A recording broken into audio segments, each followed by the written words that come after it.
Someone is longing to find you, Lord, hungry today for the living word, and blindly is groping his way unto God.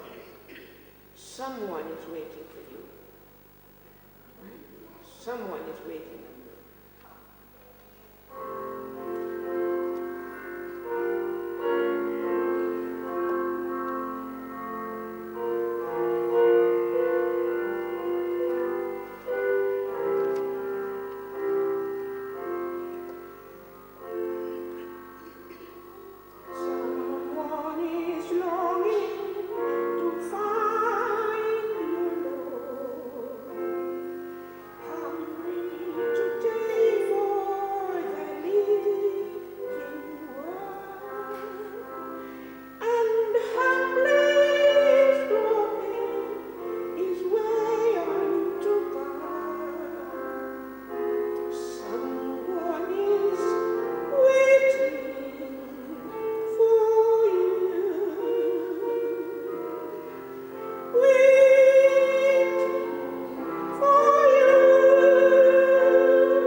About the ethnic minority of people who are on the street or who are homeless. I'm not going to go in with it, I'm just going to give you a little bit.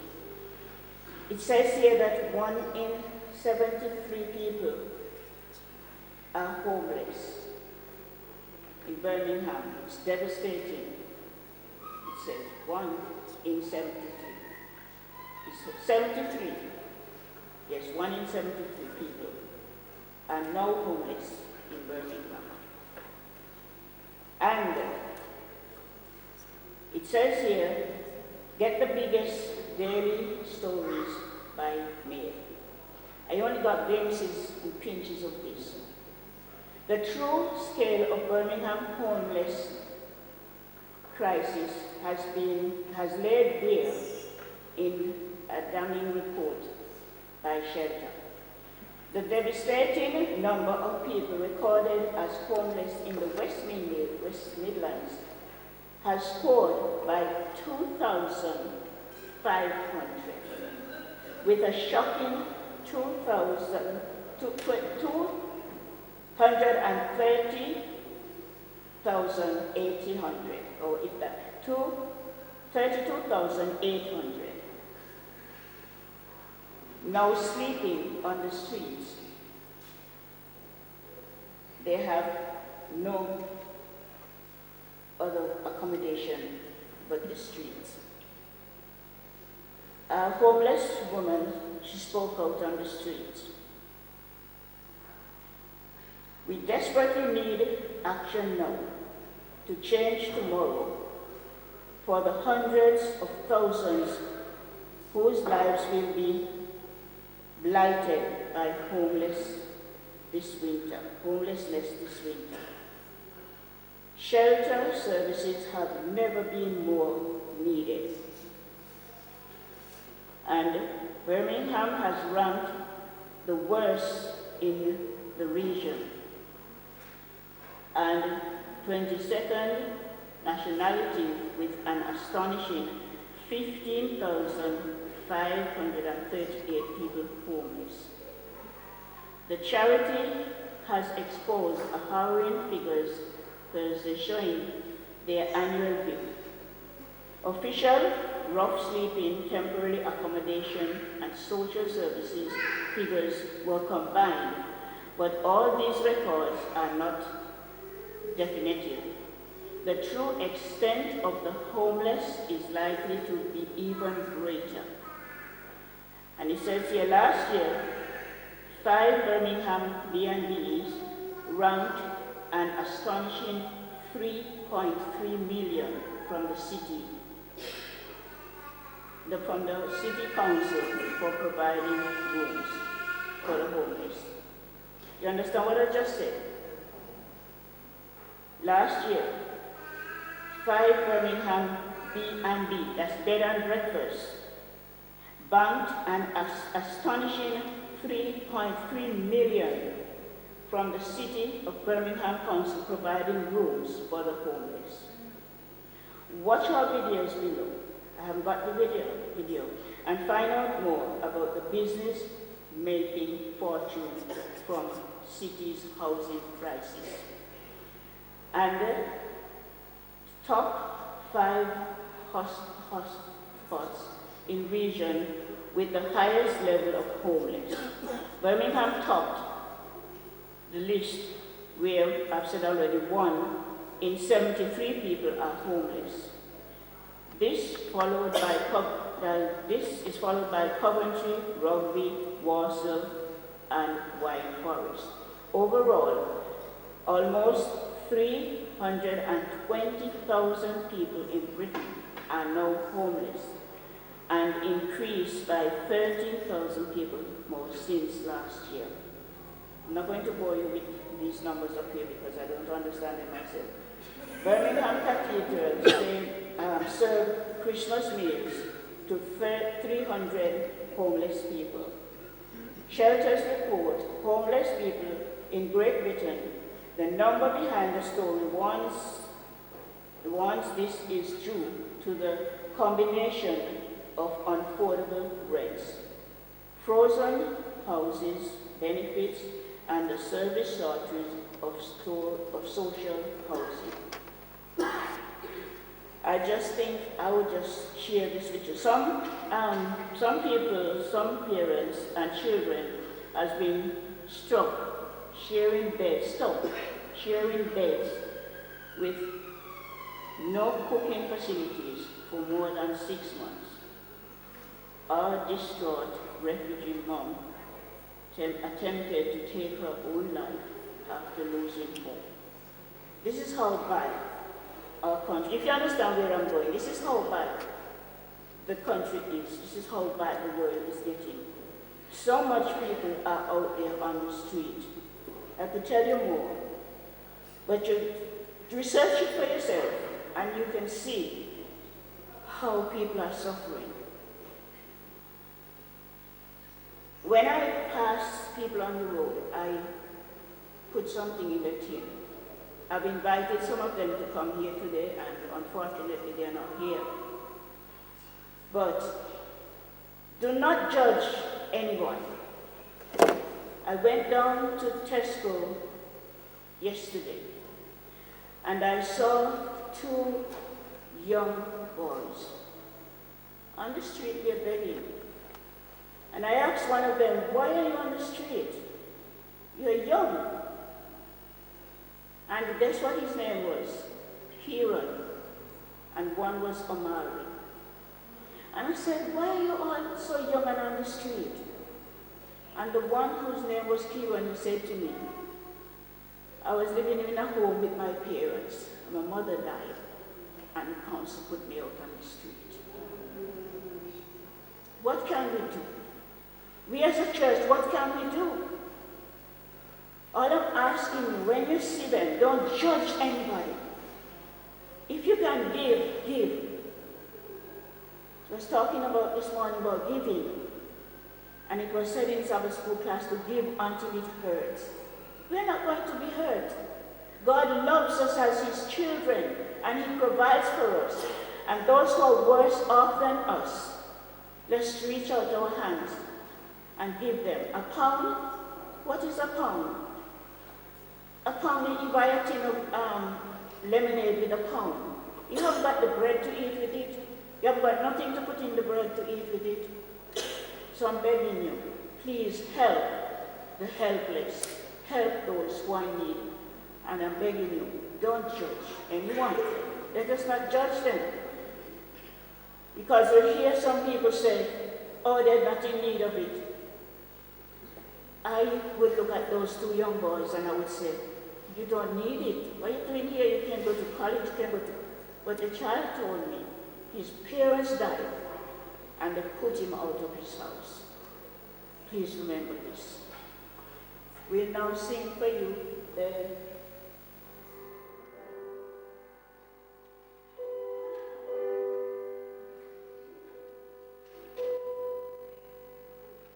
Amen.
anybody would like to give us a report on anything that you've been doing, or anybody would like to sing a song for us? We still have time.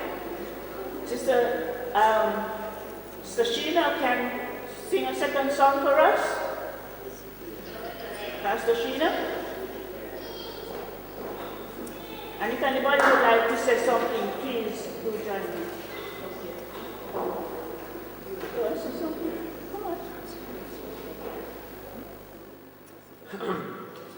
At Health Church, I'd like to give a brief testimony about leading by example, which I was impressed to tell.